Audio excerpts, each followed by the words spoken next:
Hey everyone, it's Brittany and Katie with the Q Team in Rochester, New York. We hope you enjoyed your extra hour of sleep last night. Woo, woo. If you have kids, you know we probably didn't. Probably didn't get it rather.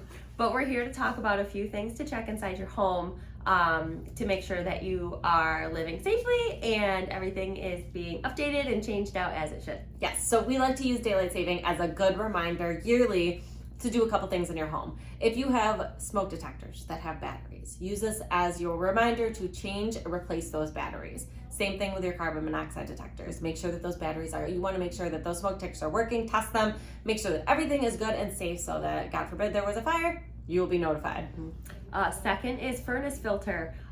So some people are very diligent about this, some people are not. Also take this as your reminder, just go downstairs, pull that filter out, make sure there's no nasty buildup on there. If it is, just swap it out with a fresh one. Make sure that the air in your house is clean and as pure as possible, and also reduce any fire hazards. Yep, so any filters, fridge filters, Air purifiers, air purifiers, all of those good things, your dryer vents, all of those things, make sure that they are clean, make sure that they are good so that your family and your home are staying healthy and safe.